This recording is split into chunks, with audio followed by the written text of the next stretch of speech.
It's really an honor and a privilege. Like, Pepsi is such an iconic, historic brand. A lot of people refer to it as a legacy brand. And legacy brands are these two-sided coins where on one part, legacy is you have this great legacy, this storied history that you can embrace, something you're famous for. And on the other side, legacy is a bit of like this tired word. It's kind of old and dusty, and you got to keep it current with the times. And Pepsi as a brand that has really evolved over time, right? And continued to kind of stay young and youthful and changing, its logo and kind of repositioning around where it's focused and who it's talking to over the years. And all the way up to today, we've recently just launched a new logo, a new visual identity for the brand. This is what Pepsi looks like today. And again, it's set to compete in today's kind of modern, more digital era with a vibrant look and feel to it. It allows us to lead with our Pepsi Zero sugar can and package moving forward, tell a bunch of different stories, and is really, really a fun way that we can talk about our brand today. And what's exciting is this feels very youthful and very bold and confident, but it's an 125-year-old brand. As we just celebrated our 125th birthday on brand Pepsi about a month ago. And so I'm going to start, before getting into kind of some of how the landscape is really changing, tell you a little bit about Pepsi's story over that time and how Pepsi as a brand has continued to evolve and change with the culture around it to really keep it youthful and fresh. And then kind of maybe we can get into some of the marketing lessons from that and a little bit into some of the rest of it. So Pepsi started in 1893, actually, in New Bern, North Carolina. This guy, Caleb Bradham, founded it in a pharmacy where Pepsi was for stomach ailments, to settle your stomach, for digestive purposes and whatnot. And as it evolved over time, obviously a lot has changed since 1893, right? Pepsi, right after the Great Depression, shifted it to be about value, where it was actually 12 ounces for actually a nickel, which was twice as much as its competitor. When the radio came about, we actually invented the radio jingle, and we're the first brand to have a jingle and really embrace that technology. All the way as you fast forward through all these beats of our history, always evolving with the times. In the 60s, really becoming about youth culture with the Pepsi generation. In the 80s, creating this concept of lifestyle marketing with Michael Jackson and making, commercials into music videos and so on and so on. The point being that Pepsi has been a brand that's always evolving, always listening to what's happening outside and bringing it into the brand as part of its cultural DNA. And it's something that, as you think about the marketing landscape over this period of time, I want to get a little theoretical. This will be kind of a little, this is the only part I'll get a little geeky here for a second around how marketing's changed over time, right? So if you think back in the day, there's this thing I'll call the first dimension, right? So in the 1800s, right, your marketing is probably more one-to-one. Hey, buy this product, very rational reason to believe. Here's why I think you should do it. You talk about it. It's all word of mouth. Basically, the world that we've defined as marketing, which is the last 100 years, is what I'm calling the second dimension, which is really about brands talking at scale. So I put my message on out-of-home, I put my message on radio, on TV, print, whatever these kind of different mediums are, and this is how the whole industry has really been built. As you think of the Don Draper, Mad Men era, all the way to today, a lot of our agencies, a lot of our partners, a lot of our media buying processes, this is the world that it's built upon. Now, it's obviously evolved since then as you get into the 90s and 2000s, where there's this dimension of interactivity, and this is the first time, rather than a brand speaking at consumers can actually interact with your brand with the advent of the internet, right? And people are now going from home and work and a little bit different places. And then obviously in these last 15, 20 years or so, with the mobile phone and the explosion of that, has really changed the game on everything. And I don't think people really appreciate how much that has really changed what it means to be a marketer today. Because now I have the internet in my pocket. I can look up a brand anytime I want proactively. I can find any fact. When you're hearing and reading and seeing a message, contextually, I could be anywhere, right? I could be doing anything, which changes a lot of the dimensions that you're up against. Oh, and by the way, it's going to continue changing even more so as we move forward, as you think about the advent of Web3 and the metaverse and AI and all the fun buzzwords that we're all talking about constantly here today, right? And so as you look at this kind of macro landscape of marketing and say, okay, well, if this is the world it is, and right now I'd say a lot of the world that we're stuck in is really still in this second, maybe third dimension, little drips and drabs into the fourth area, but a lot of our processes and the way we think and brief and buy are still in some of these other areas. How should we be thinking about it from a brand's perspective? Well, as a brand today, it's very tough, and it's also very exciting to be a brand marketer today. The role of brands, people expect a lot more of their brands, right? This idea of depth and brand purpose, right? And so great opportunity, but also a lot of pressure. Everything now consumers want at the snap of a finger, life on demand. I can order something, it's on my doorstep, within hours, or the next day if I have Prime or some of these other things. New technology is constantly coming in, new tools, new platforms, new things you have to learn and figure out how and where our brand engages with those. And the proliferation of media, right? There are so many channels, so many options for consumers today that all of this together, from a consumer standpoint, is actually a little bit overwhelming. If you think of the amount of brand messages a consumer, digests on a daily basis and the amount of choice that they have at their fingertips, it is completely overwhelming, right? I have a phone in my pocket that has quite literally access to every song ever created. And whenever I want to listen to music, I put it on shuffle because I don't know what the hell to play, right? I have access to every show, every movie ever made, and I always look, what's on TV? I don't know. It's too much choice, right? And the messages are coming at every different area and every touch point that people are at. It's really hard to cut through as a marketer. And what I think brands need to do is they no longer need to approach marketing as advertising, as this brand's reaching out. They need to really embrace kind of the chaos that is today in terms of the back and forth dynamic that consumers really have with brands. And it's really this idea of evolving our approach as brand marketers. When you look at it kind of from a brand's perspective, the idea of brand marketing in general actually has very narcissistic tendencies, right? I'm a brand, I need to get these consumers who don't buy our product to buy our product by telling them to buy our product because our product is better, right? It's like just I have a brief, I have an objective, I have people I got to go find them, right? And what you found is, because of that, and because of the linear way that the marketing landscape was built, over that 100 years, marketing has almost been built like a little bit of a game, where you have the brand over here, and you have the target market over here, and you build your brand, your brand communications that are off of your strategy and business problems, and you shoot little arrows at them like space invaders, like you're trying to find them. Got a consumer here, put my message in front of them over here. Look, age whatever to whatever, or over here, find them, find them, find them. The issue with that is that's like a very old school approach, right? The thing that's missing from that formula is this idea of context. And the whole idea today as a marketer and as a consumer is you need to really understand and embrace context more than anything, as context is all around us today. So now when I'm consuming an ad, I might be sitting on a subway with somebody sleeping on my shoulder with the sound off. I might be at home watching it on TV, browsing on my phone, half paying attention while I'm cooking dinner on the other side. I might be, viewing something while, the world is at war the day before, or there's a flood in my house, or there's other things. There's a lot of other things that come into this thing, that come into the consumer experience when they're consuming a message from a brand that is very different from, as you go back to years ago, someone sitting in their living room and they're watching The Cosby Show and it's commercial break and they just watch the commercials and they watch the next thing coming on, et cetera, et cetera. And so embracing this idea of the context is really something that I think brands and media partners need to really better understand to really have more effective connections with consumers. And it's magnified by the fact that context is actually a living, breathing thing. This is just a Google Trends search from 2020, everybody's favorite year. And you can see just how the conversation just constantly was shifting around what was mattering and what was important and how people were talking. And as a brand going out with messaging in that time, it's really hard for anything to cut through, as you do it. And so I'm going to pose kind of the question of, everyone's heard this expression, right? If a tree falls in the woods and nobody's heard it, did it even make a sound? So what if this concept of everything we do as an industry, right? We make a lot of ads, we make a lot of ad units, we make all these things, we buy them in places, we believe we have these ROI or ROAS or whatever you want to call it kind of results. What if we're talking to ourselves, right? As you really think about the true tell of if a consumer is actually engaging is around this idea of cultural impact, and you see it and you feel it more than any kind of report can give you. And so as you look at it, the industry right now is caught in a bit of this matrix, right?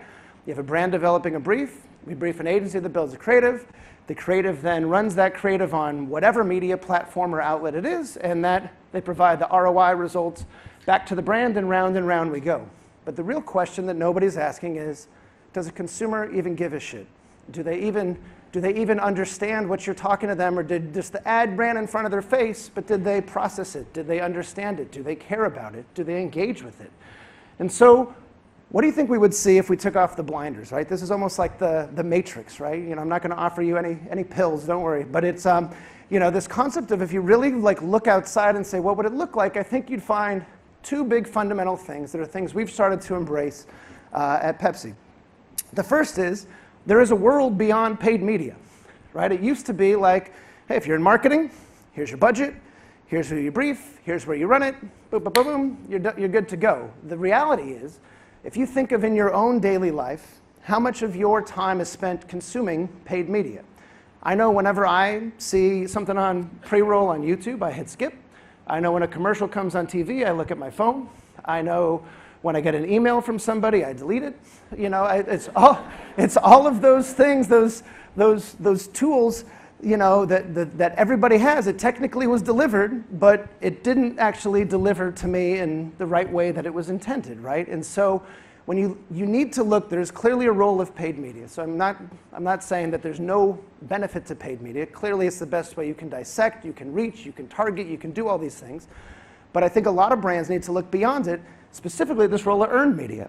So earned media is harder to come by, harder to measure, but when it happens, it happens. So if you're going to get, you know, 10 billion earned media impressions and CNN's talking about your brand and the Today Show has a segment on something cool your brand did, it requires more thoughtfulness and more creativity, but it actually can really hit quite further because I know I'll get a news alert on my phone, I know I'm going to read an article, etc. Similarly, as people think about organic social media, right? I think a lot of people buy units and things like that to amplify, but this idea of organic, you know, how do people organically talk about, you know, your brand? We do a lot to make sure if we were a trending, you know, thing on Twitter or X, you know, how do we make sure our brand is currently in the conversation, in people's mouths, in people's thoughts? And then also this idea of when you do buy creative, and this is where out-of-home is so powerful, this idea of making something contextually creative to really generate discussion. So it's one thing to say, hey, I'm going to buy an ad unit on a subway, and the people on that subway are going to see my ad. And it's another thing to say, hey, we're going to turn the subway into an eyelash, and we're going to have a thing, and we're going to film it online, and it's going to show mascara. Now again, this was also part virtual, how they executed this. I don't know if you guys saw this, but there's a lot of ways I think the creative part of the process is really left to the side because the media buyers are over here, and the creative folks are over here, and they don't always sync up around the idea. And that's, I think, a really big opportunity for out-of-home, which we can talk about. The second big thing is that a creative idea doesn't always have to be an ad because back to, again, the way it's built of, well, we have ad agencies that do this and we have people who make these type of creatives and things of that sort. I think that's something that a lot of brands kind of leave a lot on the table. You know, we do a lot on my team with this thing I call a culture bomb. And it's basically this concept of we build a creative idea that's specifically designed to create a ripple of earned media and digital organic discussion. And then we drop it and like a bomb, see it kind of ripple through culture.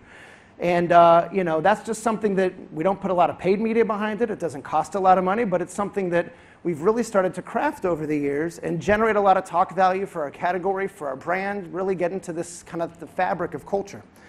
The other thing is, how do brands develop content that's beyond just ads? You know, we at Pepsi, we've made TV shows, we've made long-form feature films. Uncle Drew is a movie that was in movie theaters. I know everyone knows about the Barbie movie and all that kind of stuff, but even we've done documentaries with Showtime on the halftime show. We've done all sorts of different things as you look about creating content that is worth your consumer's time. In that context I just shared with you of people being overwhelmed with so much going on in their lives, so many choice, why the hell should they watch your ad? Why should they stop and read whatever that you're putting in front of their face? Make sure it's creatively interesting enough that it's worth their time, has that pass along value. This other concept of brand experience is interesting too, is that while normally brands will go surface level to go broad and go for reach, this idea of going deep is really, really an interesting new trend around what I'm calling creating an opt-in experience that is distinctive and memorable for your brand. So you can create something that goes really, really deep on your brand, and it's not for everyone, and people can pay to participate, or they can go spend an hour of time with your brand, do something really interesting, and you'll find the people who are genuinely interested in that if the content, you know, warrants, you know, that amount of time from a consumer. And then the last thing is really around this idea of finding new tangential ways to bring your brand into new spaces. This is just a fun example of a Lego thing from Adidas. But again, trying to bring your brand into new other categories and other ways where they can reimagine your brand in new ways and different use cases and how it can do it. So I'm going to take you through a few quick examples just to show you how we're doing some of this stuff over at Pepsi right now. So these are some examples of some recent, culture bombs, as we call them, or whatever. But and a lot of these are on the product front. And we've done these. I'm a big sneakerhead, so these big limited time drops that we've done. So we've had Pepsi Peeps, which is a marshmallow flavored Pepsi that launched around Easter time. Maple syrup Pepsi that launched with IHOP. We've done Pepsi Cola Chup, which is a Pepsi infused ketchup that is around the ballparks because hot dogs taste better with Pepsi, and a number of different products that are, again, maybe 1,000, 2,000 cans of these things. These are selling for like $1,000 on eBay now as a kind of resale, and people are doing fun engagement things to get their hands in it, driving tons of dialogue and earned social discussion around our brand when we launch each of these things. This idea of content.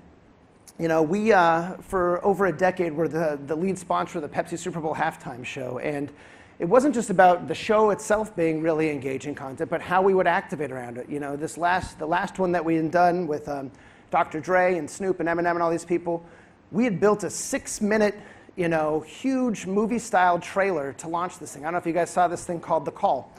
And again, every digital online, ad kind of thing would tell you, making a 6-minute ad and you're not showing the product in the first 2 seconds and what's wrong with you. This thing got, tens of millions of views and was passed around and talked about, We built a documentary on Showtime and an app of how you can engage and put yourself on stage with the talent as they're performing. So again, creating really different experiences that are not just, hey, check out the show and all of that. When you think of out-of-home specifically and this idea of contextual creative, we launched this campaign a couple years ago called Better with Pepsi, where, again, it's really about driving Pepsi situational salience with food. And so we know burgers taste better with Pepsi, and so we found our Pepsi logo within the logos of all the 3 biggest burger chains. Or we did a similar one with rum and Pepsi, where we found it within Captain Morgan's and Bacardi logos. But what we did is, this wasn't a very expensive, multi-million-dollar campaign. This thing was very cheap. We had some really clever craft creatively, and we placed very strategic. We bought billboards outside of these restaurants, or we bought, out of home inside of bars or at beaches where people were drinking rum, and by liquor stores. And by telling those through digital, we could amplify a bigger cultural narrative through PR and really drive a dialogue that we're trying to drive without having to say, now we're in, 80 different markets doing, huge things with this, right? And still driving a lot of dialogue and the brand message we're trying to convey. To that point, another example of contextual creative is just about a month ago on the MTV Video Music Awards. We just had our 125th birthday for Pepsi, and we brought back some of our, Pepsi is famous for creating these music video style commercials, whether it's with Britney Spears, Ray Charles, Tina Turner, Madonna. We re-aired them on the MTV Video Music Awards and had integrations because that's where they celebrate, craft and music videos, and had a whole thing celebrating our 125th birthday with them and really brought them to bear on there. And again, drove a lot of discussion, for our brand in the process and a lot of engagement with these videos. And then, lastly, around these new ways to experience the brand. We've gotten a little weird with our brand in the last couple of years where there was an online trend happening on TikTok where people were mixing cola with milk, which I know sounds disgusting, but it's actually quite good. And this thing, so we called it Pilk. Pilk and cookies, Pepsi and milk. And actually, I encourage you to try it. It tastes very good. We brought Lindsay Lohan to bear around the holidays and did a whole thing that literally the internet just went crazy for this thing and was talking about it. And then similarly, just recently with Josh Allen and the Buffalo Bills, knowing the Bills Mafia. I don't know if there's any Bills fans in here, but they, there you go. But Bills fans will do literally whatever Josh Allen tells them to do, and back me up on that. And so we worked with him and created this viral video of him, in a restaurant. And as he was eating his wings, he poured some buffalo sauce in his Pepsi, and got a whole lot of people talking about, like, hey, Buffalo Pepsi, is that real? How is it? It actually tastes like a Virgin Bloody Mary, to be honest. It actually is very good, even though it sounds, again, kind of like, what, really? But again, it's become a thing now within Buffalo and the tailgates and before the games, and everyone's talking about it and really bringing our brand to life in new ways that, again, did not cost a lot of money. And then the last is around this idea of these opt-in experiences, these really deep experiences. around our 125th birthday, which we just, like I said, announced about a month or so ago, we're actually creating in a couple weeks in Manhattan an actual Pepsi 125 diner, which when you think about it, it's almost going to be like Pepsi meets Planet Hollywood, and all of these great moments coming to life, all of these kind of culinary and beverage creations in one place, in a really fun place that celebrates our history in music and sports and entertainment.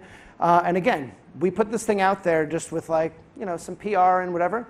We have 17,000 people on the wait list, and it only holds, I want to say, like 90 people a seating.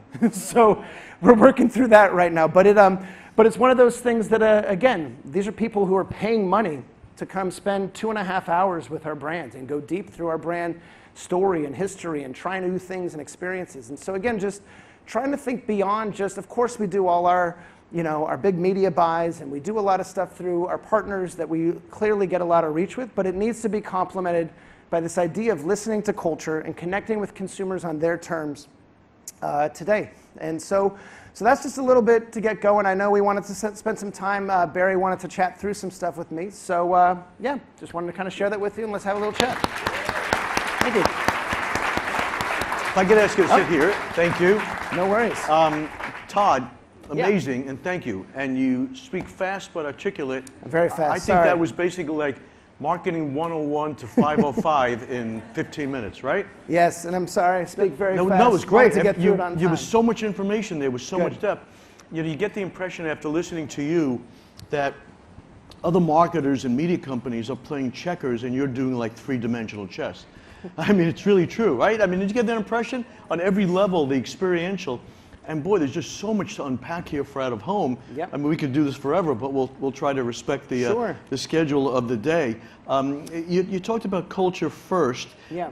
How do you, and you've done a great job of addressing culture in music and sports, how do you know to plow money and resources into something that is going to have legs and won't be a fleeting moment in time? How do you judge that? Yeah, well, I think it's, we don't chase trends, we chase consumers, right, at the end of the day. Excellent. And so if that's where consumers are spending their time, let's try to understand it.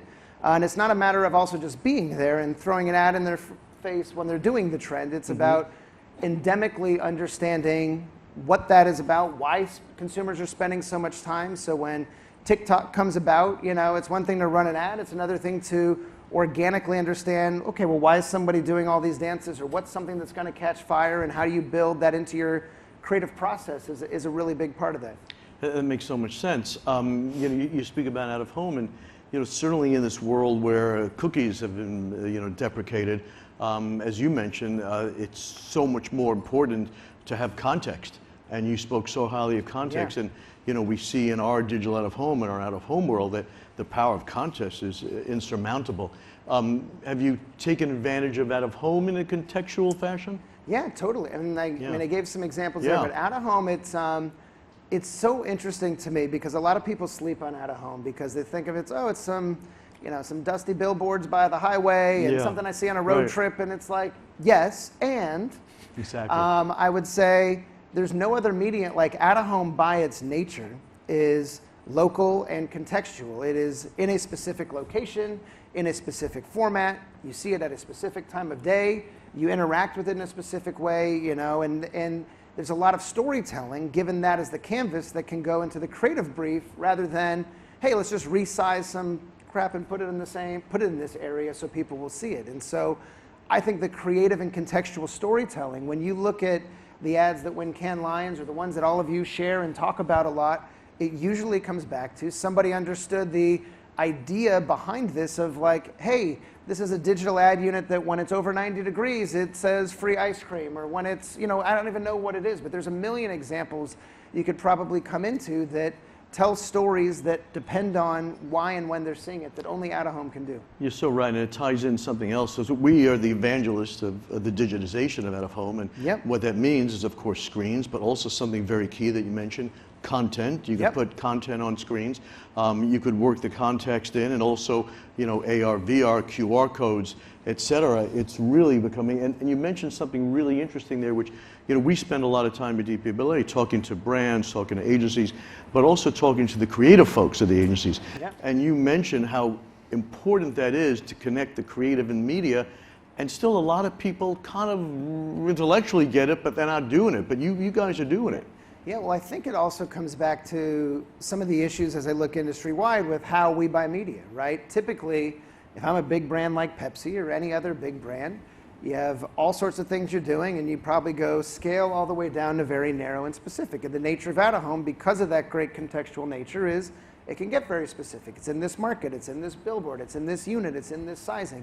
And so it usually kind of comes into the discussion later in the planning rather than at the beginning. Exactly. Where if you bring it at the beginning, what I think people don't understand is the idea of everybody has a phone, and even if you run one really interesting thing in one market at one time, it could become, you know, a very big national thing. Who in this room has seen in their social feeds the Sphere? You know, anything on the Sphere, whether it's the exterior, the exosphere, all that. Okay, Sure. And who in this room has physically been to the Sphere and taken that on their phone themselves? Okay, maybe one or two. There's a couple of lucky people. But the reality is, like, that is a perfect example of doing something fantastic with something that is so interesting and talk value that it transcends the Las Vegas buy at that moment in that time, right? And there's so many things, especially when you bring digital, when you look at these 3D anamorphic, like there's so many things that today I think there's just endless possibilities. As I mentioned earlier, that Todd was so generous in giving us the media marketing class of 101 through 505. We're going to take a couple of questions here, so you have really a great professor here. So, you know, give some thought to some questions. Anybody have any at the moment? So, okay, think of a good one. I'm sure there's some here. So we talked a lot about trends, and you guys are right on top of it. I love what you said about you don't follow trends, you follow consumers. You understand deeply where they are, what their motivation is, what's happening, and where they're going. One of my favorite Churchill quotes was during the war. He said, leadership is not about pushing people, but understanding where they need to go and enabling them to get there.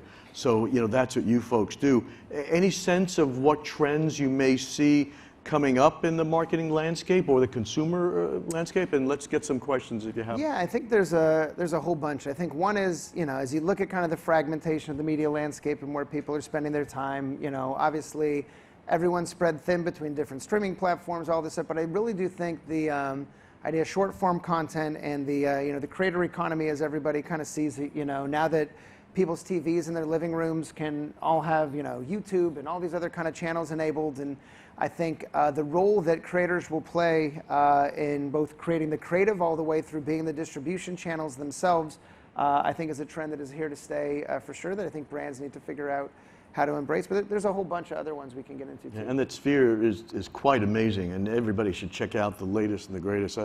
I used to work for Jim Dolan, so I've been following that pretty carefully.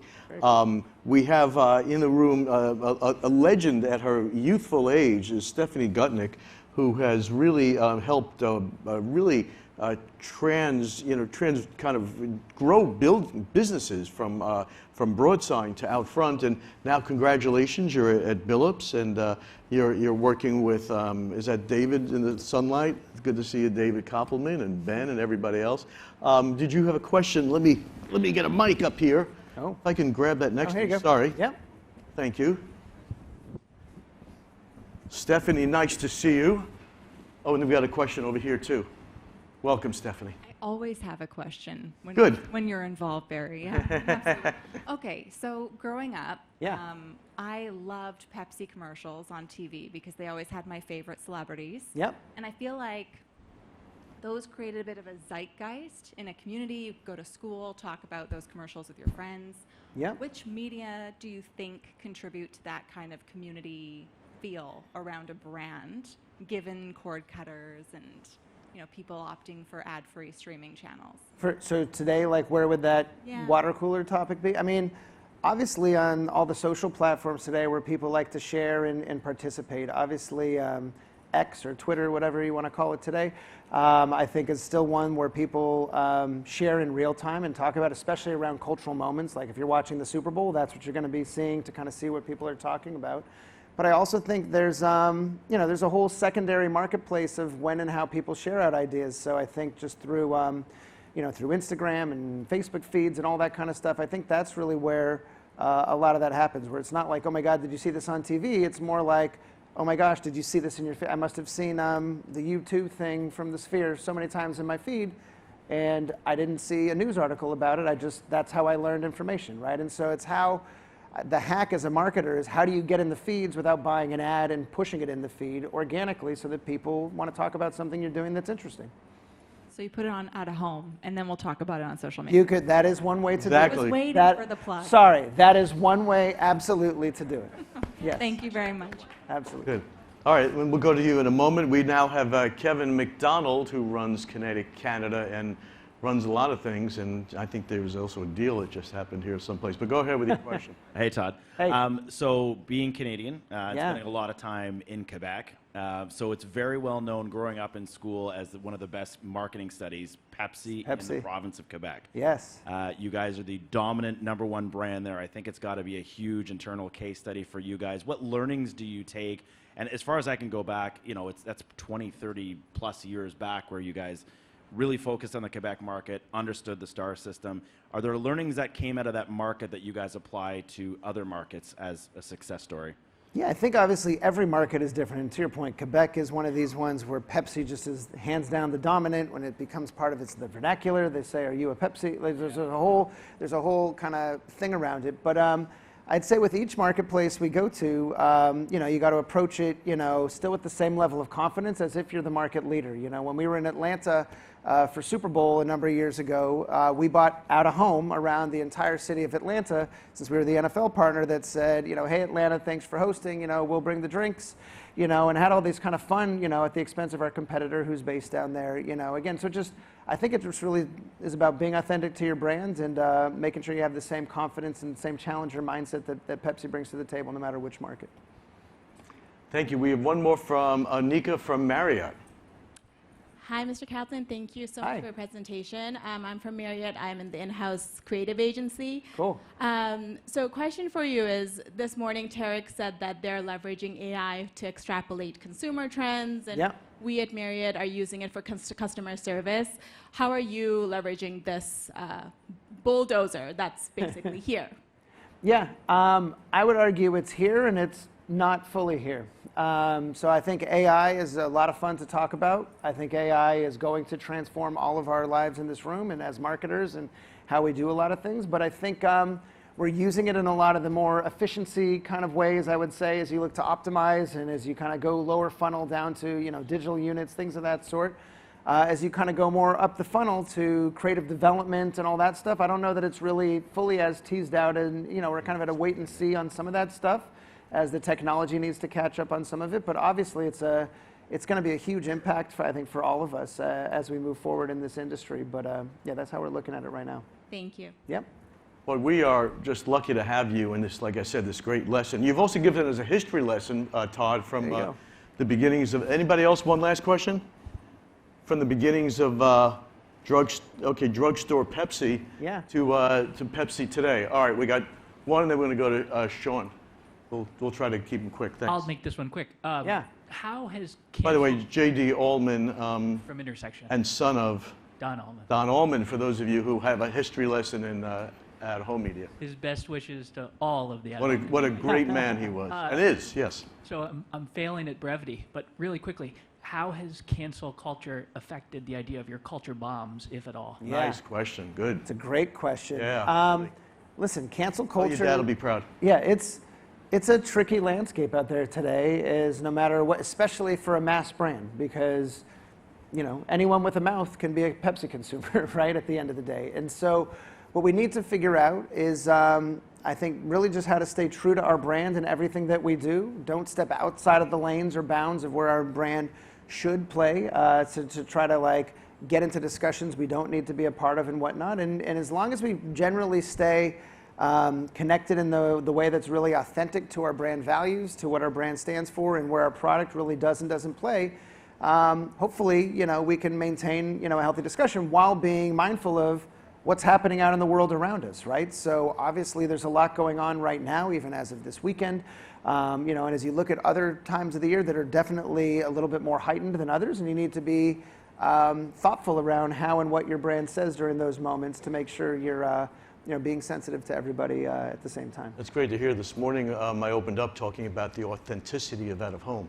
It's not fake. It's not, you can't hide in the sunlight. You can't tell lies. Right. You've got to be really true and authentic, which is what we really try to do at DPAAs. We're going to have one more question. I want to mention, coming up, we're going to have the winners of all of the great electronics and equipment from Jim TV, Simon, and, oh, God, there's a Billups winner here.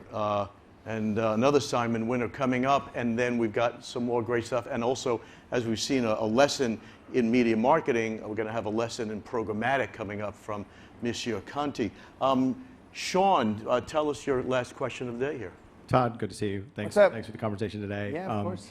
I loved your framing on the dimensions, and Yeah. interesting how you're trying to retrain your media agencies, your creative agencies, your in-house staff. I'd be remiss if I didn't ask, how do you think about retail media in that landscape? Because in one sense, cynically, it's a tax on your distribution channels.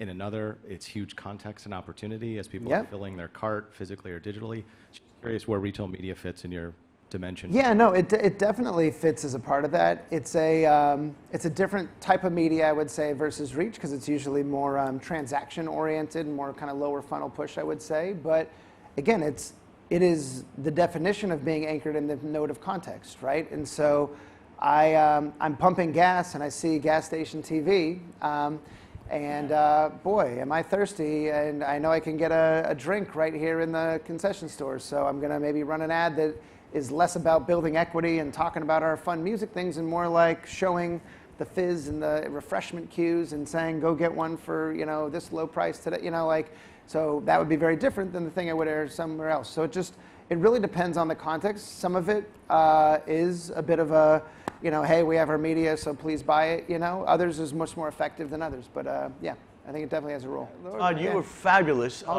Wonderful. Let me shake your hand as I get up here. Whoa! Well done, buddy. Thank you. Thank you so much. Thank you. Really great. Let's give him a big hand.